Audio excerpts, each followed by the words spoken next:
All right, welcome back. And before we get started, we have a few reminders for you. On the right side of your screen, there's going to be a chat box. If you want to ask questions to any of our panelists, please type it there. And if you see me looking over here, that's because I'm looking at the screen where those questions are coming from. And if you need technical assistance as well, please do the same. Use the chat box and somebody will help you. And the event is being recorded and will be on demand for you to share with your colleagues afterwards. And now, without further ado, I'd like to welcome the 22nd Chief of Staff of the U.S. Air Force, General C.Q. Brown. Thank you for spending some time with us today. Hey, thanks, Mark. It's my pleasure. A great opportunity to talk about our United States Air Force. So we're going to start off a little bit talking about you. So I know you're a husband who met your wife by crashing a party. At least that's what I read in the newspaper. I know you're a dad. I know you're a leader.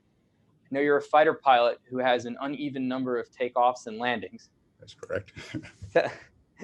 Tell me something that people don't know about CQ Brown. Probably one of the things I love barbecuing. That wasn't in the paper, and I have a smoker, side firebox smoker that I've had almost as long as our youngest son has been around. So it's 24 years old, and I love smoking brisket, baby back ribs, and so that's something most folks don't know about me. Well, that sounds really good. It's making me a little hungry, and it does nothing compared to it sounds a lot better than the lunch that I had earlier today. So let's get talking a little bit about AFA. Last week was kind of the big I guess coming out party, if you will, for you and for the Air Force. First big virtual conference. That's going to be one in a series of different big association conferences coming up in the coming months. Pretty much the big news I'd say coming out from the Air Force perspective was, the disclosure that the Air Force is, secretly built a new plane or something. I know really not much has been said about it due to the classified nature of the program. So, I presume you're going to tell us all about it here today. But should you not want to do that, tell us a little bit about, the significance of actually of this event and actually the disclosure and the significance of that. Well, Mark, it really goes into, if you look at how we laid out the ESeries and the digital thread through Secretary Barrett and with Dr. Will Roper, the aspect of be able to build quickly using digital techniques. And that's the key aspect. It's a different way of actually how we will build in the future. So it's not so much of what we build, but it's how we build it. And then there's aspects of, when I think about competition, the ability to actually go fast and be able to design very quickly using software is an aspect of what this particular program opens the aperture for. Okay, so this is kind of, this is as you said, the ESeries kind of digitally manufacturing and designing new weapons in the future. So I guess they could be produced quicker. So I guess, is it fair to say this is like kind of we've heard in the past terms like third offset being tossed around by a former Deputy Defense Secretary Bob Work. So is this kind of one of those technologies, if you will, that kind of you envision giving the U.S. kind of an asymmetrical advantage moving forward? Well, I think the aspect there is, there's a number of nations that can probably do this. And, Dr. Roper talks about how they do this in Formula One. So it's not something that's probably unique to the Air Force. It's just different from the aspect of how we've done things in the past. And from that aspect, actually, it does change the game for us as a nation with our defense partners and how we think about things in the Air Force. And so there are opportunities for us to go much faster than we have, which means if we're going to go faster, it means we got to be thinking a little bit further down line about how we might do that to make sure we can stay ahead with technology. And that's a key aspect of this as well. Mm-hmm. Okay, well, I want to talk a little bit strategy. You come to Washington from the Pacific, where you were confronting China on a seemingly daily basis. While you were out there, what did you learn about about China? What did you learn about the PLA, and what did you learn about the Air Force's ability to respond to their actions? Well, a few things. Partly, I've spent most of my time as a general officer doing joint type work, and actually a lot of time with United States Central Command in the Middle East. And so, of course, I was probably not as focused on what was going on in the Pacific. I mean, I was aware, but not as focused. I think as a national defense strategy came out, that actually, for many of us, kind of recaged us in some aspects. And then shortly thereafter, within about 6-7 months, I go out to the Pacific. And so from that aspect, I'd served in the Pacific in Korea on the peninsula, so I really knew about that, but not the broader aspect. What it really taught me is, understanding a little bit more about Chinese culture, one belt, one road, and the aspect of how, when you start thinking about competition, how we use the capabilities we do have to compete and have a deeper understanding of the environment in the Indo-Pacific with, not only for the PRC, the People's Republic of China, but also with our partners and how they see things. And so it's just really learning how that they're in it for the long game, and we need to be as well. And that's probably one of the key takeaways I have. We can do a lot of things in the near term, but we got to be thinking long term as well. Mm-hmm. What are some lessons learned from your countering the Chinese, if you will, that can be applied to the other strategic power laid out in the National Defense Strategy, Russia? Well, I guess the key part, they're different. And that's the part I think we've got to be paying attention to, is that when you can make a comparison in the Cold War, and the only comparison I'll make is temporal, the time. They operate a little bit differently, where economically, China is in a much better position than where Russia is. They're both nuclear powers, but Russia's probably, I would say, might be more inclined to use their nuclear capability, and they've been a nuclear power for much longer.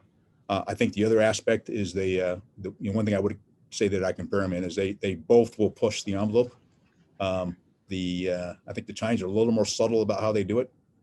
But it's a long-term piece. And this is a part of, as I was telling somebody just yesterday, if we're not paying attention, what happened in the South China Sea with the features, you wake up one day and all of a sudden there's several features out there that over time got built, and we really, I wouldn't say we didn't do anything. It's just that it happened so slowly and methodically that it's just a little bit at a time that it doesn't really get your attention until you go, oh, it's already happened. And that's an aspect that I've kind of taken away from my time out there in the Pacific.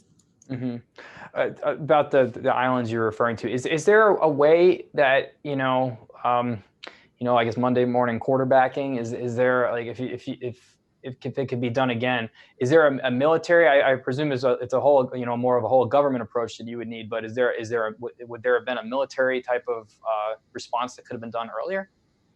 Well, I think the key part for the military is that we can, because of the way we do our analysis, our intelligence aspects, is to help sense and warn, to highlight some of this. And, in some cases, maybe we could have been a little bit more vocal in some aspects. I think the other is, the freedom of navigation and the what Indo-PACOM is, a free and open Indo-Pacific, and the aspect of, flying and sailing wherever international law allows, mm-hmm. and continue to do that despite the claims from the PRC, and understanding the multiple claims within that region by various nations, and how we support the rules-based international order.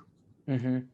So, staying on the theme of great power competition, is the Air Force properly sized for great power competition? I know a few years ago we were talking about 386 squadrons. I know that was well before the Space Force was created, and that number included the Space Force. So kind of when you think of great power competition and the size of the Air Force, what's on your mind?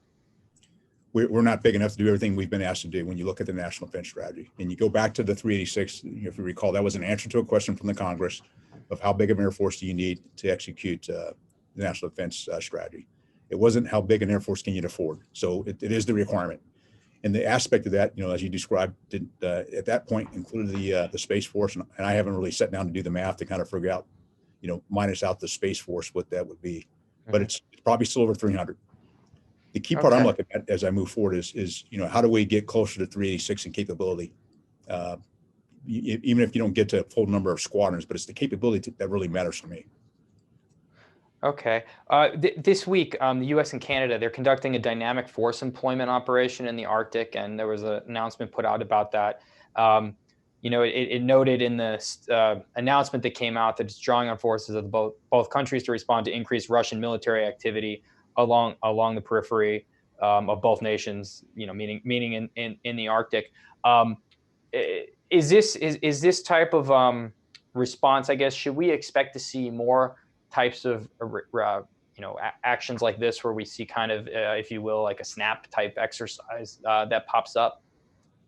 I mean, I would expect that. I mean, this is a way that, with dynamic force employment as it's laid out in the National Defense Strategy, and this is something we've done as an Air Force for a number of years. I go back to early in my career when, after Desert Shield, Desert Storm, how quickly we were able to move capability into the Middle East, very similar in that aspect. And so our Air Force can be most any place in fairly short order. And that's an aspect that we can help, assure and deter by that type of activity. Mm-hmm. And a reminder, if you have any questions, please submit them on the screen. We have some already coming in, and thank you for those. General, former Air Force Secretary Heather Wilson, she a number of years ago, or actually I think it was right before she retired, she told military.com that, we're not very good, meaning the Pentagon is not very good about gray zone conflict. You spent a lot of time in the Middle East, as you mentioned.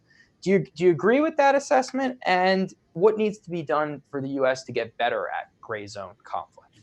Yeah, I do agree to an extent, and it partly, this is why, I talked about the Cold War earlier, is how well do you understand our competition? And for those that listen to my AFA address, I often use the analogy of a youth soccer field. It was a big complex, and we all, you think you're showing up at the right field, you forget, as you're rushing to get there, you're at the wrong field, so you're not really competing. The aspect is we can't use the same model that we've used in the Middle East, or what we use in the Cold War, for the current competitor, the leading competitor right now, when we think about the People's Republic of China. And so we got to understand our competition. And if we don't understand, then it's hard to actually compete, adequately. And then the tough part is we got to have the patience to measure our competition, because that's another aspect. Because some of these, if you're trying to change behavior, it takes time. It's not the kinetic aspect that we're really used to, those of us in uniform, when you drop a bomb and you have instant feedback of whether you had an impact or not. This is a bit different. And the last part I'd say is, how do you bring in the whole of government? Because there's other aspects of this, and it's all typically, as someone had described to me, most of our conflicts with other nations historically have been due to economics and territory. And so those are the things that are not necessarily in the Department of Defense's completely in our wheelhouse, but it's things that we got to pay attention to so we can actually help in the aspects of competition. You just brought me back to probably about 8 years old and showing up at the wrong little league field for a baseball game, and it just went, as soon as you said it, it snapped right into my head. Sticking with the Middle East, the Air Force has been forward deployed in the Middle East for 30 years. I remember when I first came to Washington about 15 years ago, that was something that was driven home a lot, that the Air Force, went to the Middle East for the Gulf War and never came home. As you think about the future operational constructs, and we talk about things like great power competition, dynamic force employment, how do you see the Air Force's footprint in the Middle East changing? And also maybe taking into account now there's some, if it plays in at all, some new peace deals between Israel and UAE, and Israel and Bahrain. Well, I think we'll have to evaluate those aspects. And, General McKenzie, I've known for a number of years.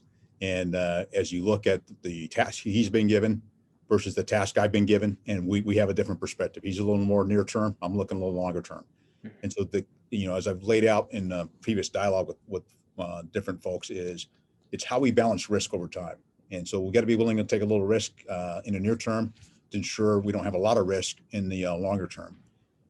What I see is kind of a footprint, and this is why dynamic and force employment and the capability to use dynamic force employment will be important. So we can bring capability fairly quickly, and that's a key aspect, and that helps us to preserve a level of readiness by not having everything forward. Now, naturally, some may disagree with that.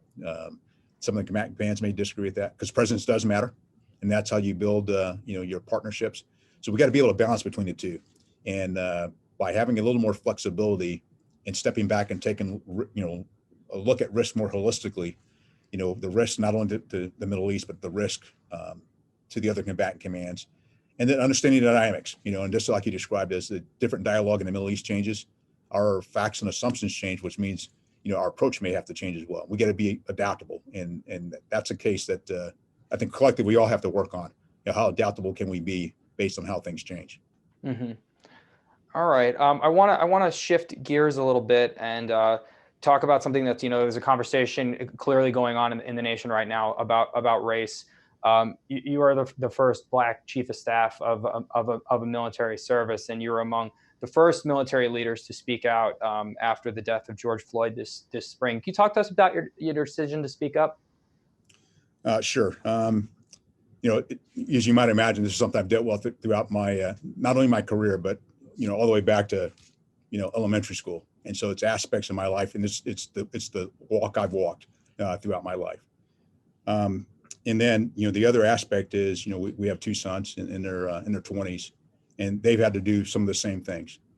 And it was a conversation I had with my youngest son, who lives here in Washington D.C. And he was a freshman at Washington University in St. Louis. His freshman year was a year of all the events there in Ferguson, which is about 2 miles from the campus.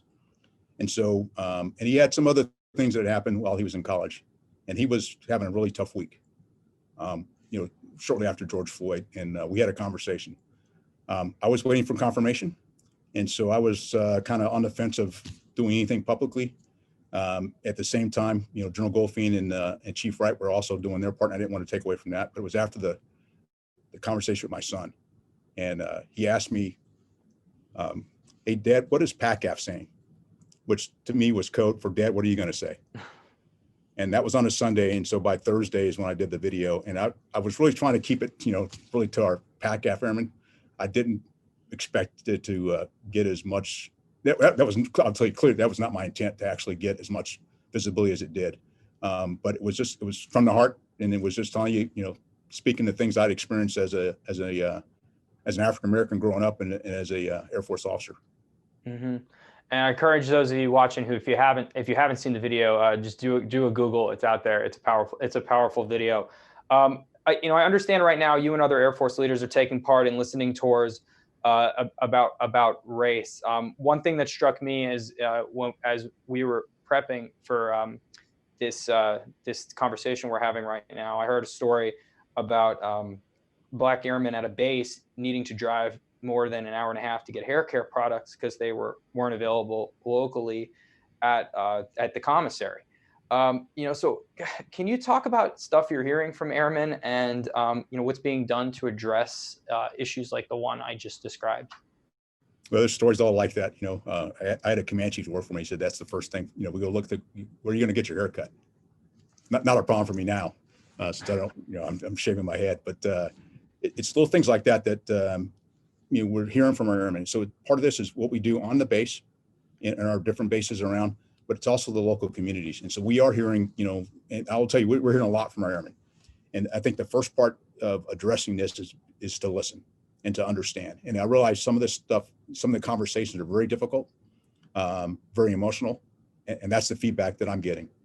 We actually, shortly after all this occurred, and it was really about the same time as the George Floyd event, the Air Force did under our Inspector General, started looking at discipline and how we handle discipline and looking at opportunity. And so we've got, I'd say, it was about 300,000, a good portion of the force that actually responded to the survey, as well as all, free text written material. So there are some things we've already done, and there's things that we've done for scholarships. There's things that we've done for dress and appearance and opportunity.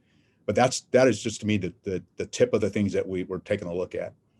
And we'll get review out of this study and then be able to get some recommendations. And because whatever we do, I want to make sure it's enduring. I don't want something that's going to be a flash in the pan and a year from now we'll go, okay, whatever happened to that program, whatever we do has to sustain over time to set a culture of diversity and inclusion in our Air Force. Mm-hmm. Is there any early feedback you've received from that IG investigation, that's or study that's going on? A little bit.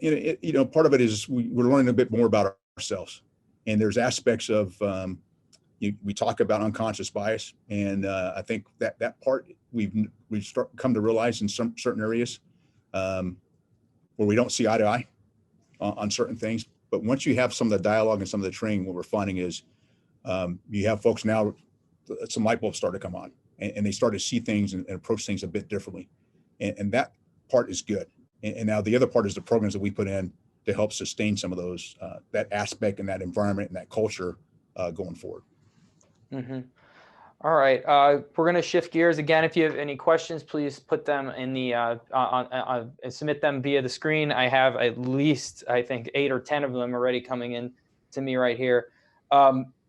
General Brown, you, as we've mentioned, you've been really a warfighter commanding at outside of Washington throughout the last say 10-ish years of your career, and you're coming into somewhat of a political beltway storm, if you will, when it comes to the budget and predictions for tightening, if not declining budgets, regardless of the election results in the coming years. The Air Force has had a difficult time often getting what it requests particularly in tight budgets, aka retiring planes. From Congress, and usually has to end up keeping stuff around that it doesn't want to keep around, that ends up taking money away from buying new types of equipment. So I ask you, as I've asked this to your predecessor, General Goldfein, before, and I've asked his predecessor, General Welch, this question. How does the Air Force go about convincing Congress to buy into its modernization plans? Mark, I think it's less about convincing, it's more about collaborating. It's how we collaborate with Congress. And our challenge as an Air Force is we have more classified programs than the other services. And because of that, we don't necessarily we can tell you what we want to retire, but we have a hard time sometimes explaining the things that we want to invest in the future. And so one of the things I've talked to our staff about is, so how do I actually build some unclassified, give some classified briefs to members of Congress, have unclassified talking points that they can use in public forums that they can share with their constituents. But we all need to take a look at the kind of the broader plan of how we do this, and look a little more strategic at, here's what we're doing in order to get to the other side, so we can invest and do our design implementation. And that's where the dialogue has to happen. And we've got to be able to talk to our members of Congress so they understand that we're all in this together. And that's the key part. And I don't expect to everything I ask for I'm going to get, but I also want to talk about it because there's some risk involved, and I got to be able to articulate that risk a little bit better than we have in the past, and give them a more complete picture so they understand what we're going to retire and what that brings in the future. And that's an area we got to improve upon as an Air Force. Mm-hmm. So seemingly right now there's a daily fight going on in the op-ed pages of Defense One and other publications about which plane is better, the F-35 or the F-15EX. And is there a similar debate going on at all within the Air Force, or is this more noise on just from the outside? Well, there's dialogue all across, whether it's industry, inside the Air Force, on the Hill. I think the key aspect for me is there's a combination of things I'm looking at. It's capability and capacity. And the F-15X actually brings in some additional capability and capacity, different from the F-35. And we don't want to, in some cases, we still want and value the F-35, and we want to continue to purchase those. But this also gives us some capacity as well with the F-15EX, and realizing that some of our partners are already flying, and we're able to use the R&D that's been done to provide their platforms that'll help accelerate it for us as well. So it's an opportunity as we go forward. Mm-hmm. I want to go to one of the questions from the audience right now. It comes from James O'Mara. He said he's interested on your thoughts about concerning Joint Air Domain Command and Control, better known here as JADC2, and your vision for that moving ahead. Yeah, so James, appreciate the question. The thing I really think about, we can have a lot of exquisite systems that can hit a target, but if we can't do the command and control associated with it, then we're not going to be effective. And how you're able to move, and really JADC2 is about moving data, from the sensor to the shooter, so that you can make the right decisions on where you're going to employ ordnance, and then understand where your vulnerability and risk and then where your advantages are as well. And so it's a key aspect as we go forward, and we build programs that can actually, as Dr. Upper calls it, the military Internet of Things, that we can move information back and forth very quickly, and it'll help the quality of our decision making. And so it's a key aspect for the joint force, and it's something that we were all talking about, and how we all bring our different capabilities together quicker. Mm-hmm. Scott Adamson writes in, and I had something written down about the we're seemingly going to be the military and just the government's going to be operating on a continuing resolution for some amount of time until after the election. Now there's a Supreme Court battle that's going to be going on as well, likely in Congress. How is the CR going to impact the state of the Air Force, and having a delayed NDAA? How would that impact your operations? Yeah, the impact is, we can't accelerate change. It's going to take us a little bit longer to do some of this, because you won't be able to do some of the new starts and so other activity. But we've done a number of continuing resolutions. One of the things that we are really good at, we know how to plan, and so we will actually look at the various plans on how we approach as the facts and assumptions change over time. And we just want to have constant dialogue with our congressional members, and then leadership, as well as here in the department, on how best we posture ourselves based on when the CR comes about, and then once we get a budget. Mm-hmm. You mentioned accelerate change in there, and that's accelerate change or lose has been kind of your marching orders that you've laid out in a I'll call it a paper or a memorandum to the force. When you think about accelerating change, one of the things you talked about is incentivizing intelligent risk taking. Are you seeing people not taking enough risk? And what's the greatest threat to losing in great competition? Meaning, I guess, is it the inability of the military to change, or something that China or Russia is doing? Well, when I think about the aspect of us and our ability to change, here's what I've said, and I've said this before to folks that work for me. Our Air Force can do anything our nation asks, but at what cost? And sometimes it's more training, it's more guidance, more resources, or more risk. And the aspect of this is, how much risk do we want to take as an Air Force and as a nation? And so in some cases, you're not going to have enough, I'm responsible for organized, training, and equip. So the focus here is how do I buy down some of that risk as we go forward, and being able to talk about the opportunities we may have, and using things maybe a little bit different than we have in the past to drive down that risk. And, just because you have a hammer doesn't mean, every problem's a nail. We got to think about how we do things differently. And that's the dialogue we've got to have in order to understand. And then, then collectively, we as a nation, as we work with Congress and our industry partners, and here in the building, we then determine, how much risk do we take? And I think my job is really to articulate what I think the risk is going to be in concrete terms. So it's not just adjectives. I've got to be able to make it real, so they understand kind of what the impacts might be. We don't always do that very well. We just go, hey, this is going to be really tough. And I go, well, yeah, I know. We got to figure out and explain it so folks can see themselves and the impact it's going to have and there's also the risk of doing nothing. I mean, if we do nothing, then there's risk there as well. The key part I'm also looking at is, if we do nothing, you got to watch how the environment's changing. And it may be insidious, and we don't want to do is be so insidious that we wake up one day, we go, holy cow, I wish we had caught that, and you saw the signs, you just couldn't put it all together to determine that, hey, here's what's going on. That's something I think we need to be doing as well. We have another question actually from Defense One editor Kevin Barron. He says, will the drawdowns in Iraq and Afghanistan limit your ability to strike targets there and in Syria? And how will you adjust if needed? Well, I'd have to really defer to General McKenzie and how he might do that.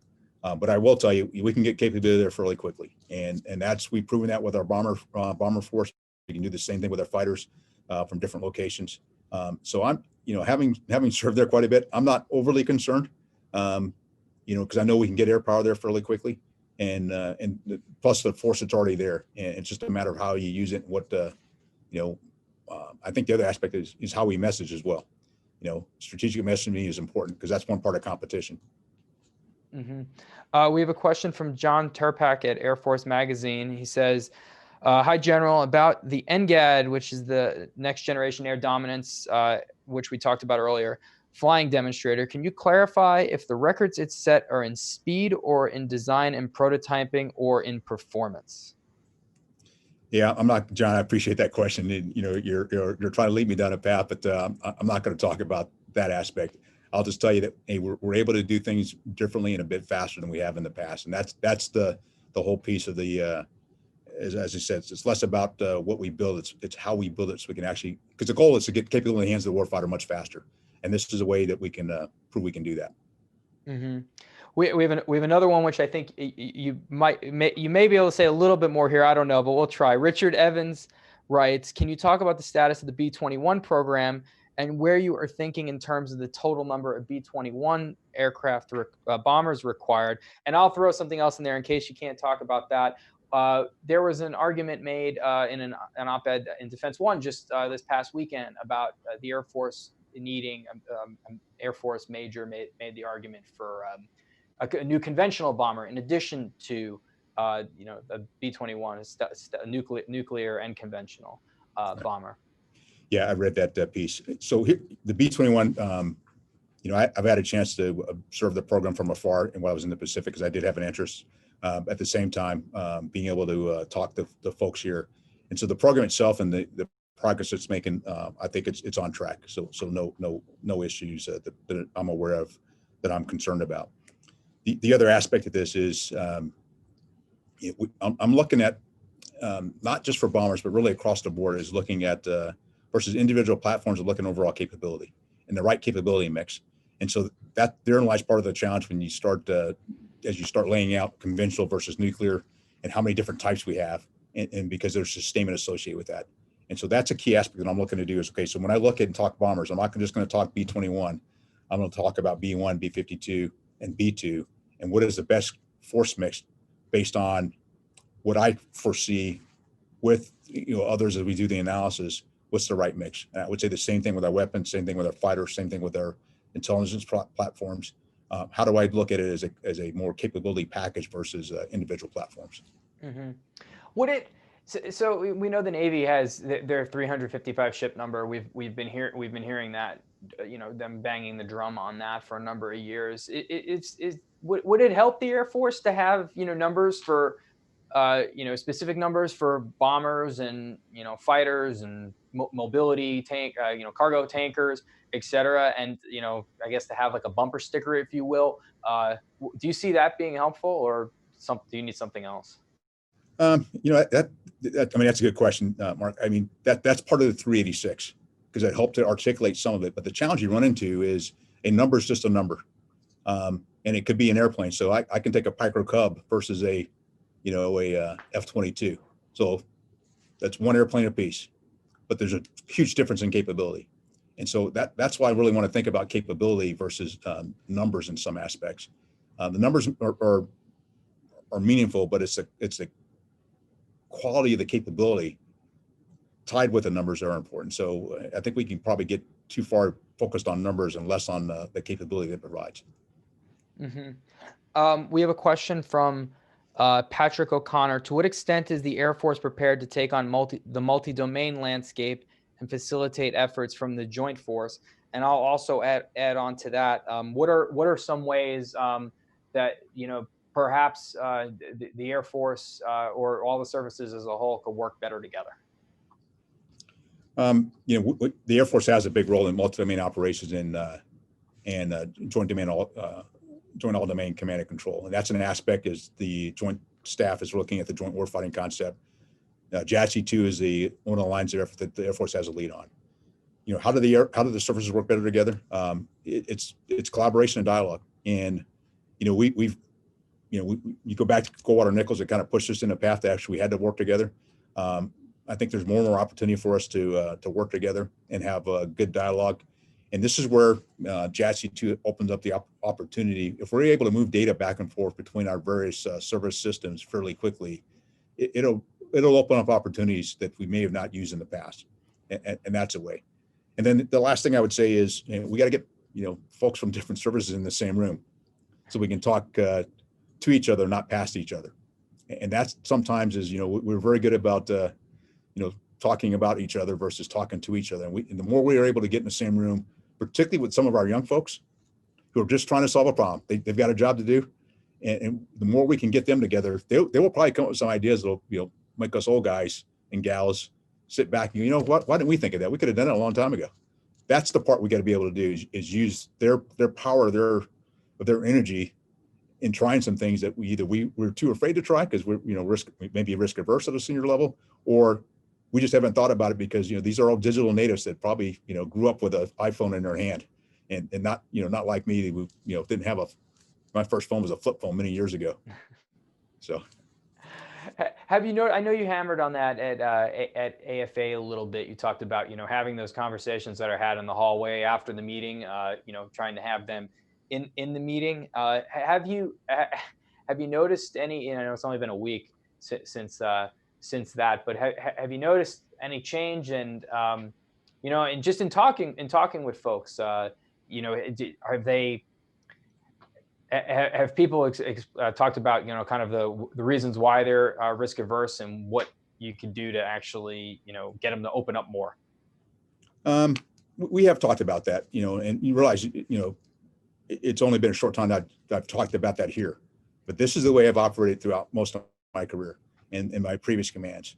And the aspect is I want to hear from folks because, it frustrates me when, after the fact, someone says we could have done this differently, or, I knew this was going to happen when it didn't work out well. Well, I wish you had spoken up. And so that's why I encourage folks to speak up. And I was just sharing with my staff yesterday is instead of doing a postmortem, we do a pre-mortem. And this is something I really read a lot of leadership journals and books, and the aspect of, before things happen, ask everybody in the room, what's one thing that concerns them? So you can actually have a better understanding where the challenges might be. And then you can get past maybe some of the friction up front and move it a bit faster by having the dialogue. Because there are going to be folks that disagree, but you want to they just want to be heard too, though. And just by hearing them, you actually may be able to get them on board or understand, or it may help me understand how much risk I'm taking that I go, I didn't think about that part. It may not change what I'm going to do, but it actually may, impact the approach. Mm-hmm. We have a question from Joanne Sears. She asks, let's talk about how you plan to remove barriers for small to mid-sized companies who are developing amazing new technologies. So many try for years to break into this market, and they really want to support national security efforts. And they really want to support national security efforts. And I'll add on to that. I remember I was talking a few weeks ago to a small satellite propulsion company, and they were in Germany, and they're forming a U.S. entity because In-Q-Tel is investing in them. And so they're kind of one of these companies that has in a way broken in. And they were talking to me saying, there still needs to be more of these F-works like you have, and other ways for them to get in. So I guess how are you thinking about attracting more small businesses and moreover the technology they provide to come in and work for the Air Force? Well, one, it's using the authorities we have, that the mid-tier acquisition piece, and that's where Dr. Roper's pushing really hard on. You mentioned AFWorks and the ability now to bring in diverse small companies, and then using AFWorks as an opportunity to make it easier for them to go through the, whatever the paperwork maze that's required to, because coming to DoD may be difficult for some of these small companies. The other thing that he's done is Air Force Ventures, to actually, how do we work with venture capitalists that are trying to do the same thing for some of these small companies. And then it's also engaging with the small companies. So last week during AFA, as I did my industry discussions, I actually met with several of the small companies. Me meeting with them with a small company and understanding kind of some of the challenges they have is one of the things I want to do is break down barriers to make it easier for them. And if I don't understand what the barriers are, the last thing is how we incentivize our acquisition professionals to look at things a little bit differently than how we have in the past, and working with some of these smaller companies. Because I don't know if we have the incentives are quite aligned to do, because it's a different model. And that's the thing. I got to find guys and gals that have the same mindset like Dr. Roper, that that help break down some of the status quo of how we've done things in the past, and then make it easier for, as we build these relationships with these small companies, how we make it sustainable over time. That's something I've asked myself going into this, we're making some progress, but there's more work to be done. We have one from Steve Trimble at Aviation Week. He asks, how much do you expect to leverage the B-21 bomber's capability to augment the air dominance mission, for example, as a mothership of attritable systems? Well, there's possibilities to do that. And I think the key part of having a long range strike capability is you're able to hold targets at risk. And whether it's the B-21 itself or the other means just described with the attritable platforms, the ability to hold targets at risk actually puts us in a better position for competition or for a high-end conflict. And so what I don't want to do is constrain ourselves to thinking we may have had in the past. And I'm open to new and fresh ideas about how we use the capabilities. This being one of them, as well as how do we use attritable, which is an aspect we've been talking about as an Air Force with some of our design. Aaron Mehta at Defense News writes us, he says, can the Air Force afford to buy planes in the way that Dr. Roper has laid out in his Digital Century Series vision, essentially refreshing and buying new planes more rapidly? I think you can, but you got to change a bit of the business model. And so you typically, a lot of our money is tied up in sustainment over the long term. And so what Dr. Roper's talked about is, do we spend a bit more money on R&D and procurement? And so that way you're not spending a lot on sustainment. So really, we want the cost of ownership to be roughly the same.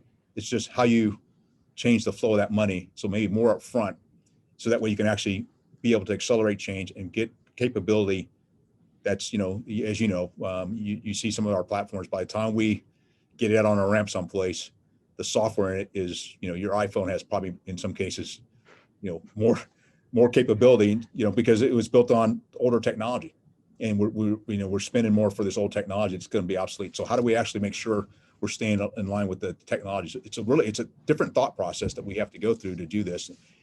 The aspect there, Mark, I want to make sure we do is work with the industry, because they've got shareholders they're worried about. I've got national security I'm worried about.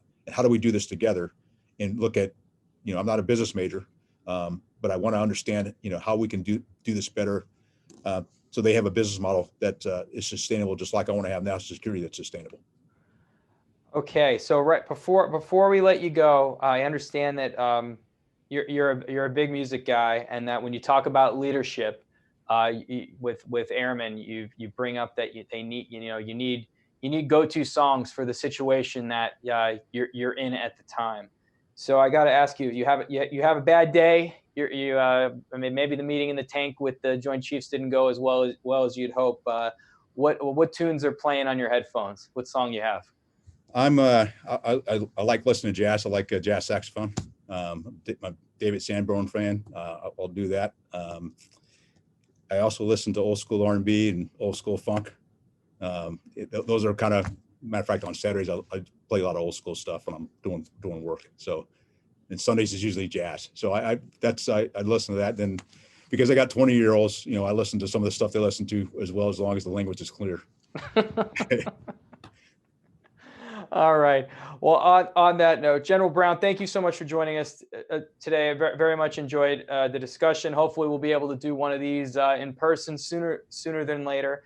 For those of you watching, we're going to have a quick word from our sponsor, underwriter, Pat Waters, Chief Talent Officer at ServiceNow, and then I will be back and I'll have a discussion with Mackenzie Eaglin from AEI and Stacy Pettyjohn from RAND Corporation. So with that, over to Pat Waters.